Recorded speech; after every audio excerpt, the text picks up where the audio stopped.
ఈరోజు సంక్రాంతి సంబరాలు ఈ కూటమి పాలనలో ఎంత దారుణంగా, ఎంత అసహ్యంగా, ఎంత చాలా మహిళలు సిగ్గుతో తలదించుకునేట్టుగా, మహిళల్ని అవమానించేట్టుగా చేశారో మనం చూడాలంటే ప్రతి దగ్గర కూడా ఇలాంటి తప్పుడు పనులు చేసిన అందరూ కూడా తెలుగుదేశం పార్టీ అలాగే కూటమిలో నాయకులే మనం చూస్తూ ఉన్నాము.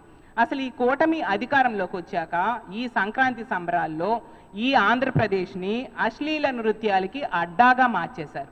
టీడీపీ పాలన అంటే తెలుగుదేశం పార్టీ పాలన కాదు, తెలుగు డర్టీ పాలన అనే విషయం వీళ్ళు రుజువు చేశారు. ఎన్డీఏ అంటే నారావారి డర్టీ అడ్మినిస్ట్రేషన్ అని ఈరోజు ఈ సంక్రాంతి సంబరాల ద్వారా రుజువైన పరిస్థితి మనం చూస్తూ ఉన్నాం. మొన్న మనం చూసాం, పబ్లిక్గా మీ కూటమిలో నాయకులు మహిళలు బట్టలిప్పి డ్యాన్స్ చేయాలని చెప్పారు. వాళ్ళని ఎందుకు మీరు వాళ్ళ మీద కేసులు పెట్టలేదు హోంమంత్రి గారు? వాళ్ళని ఎందుకు నడి రోడ్డు మీద నడిపించలేదు? మీరు ఏం చేస్తూ ఉన్నారు?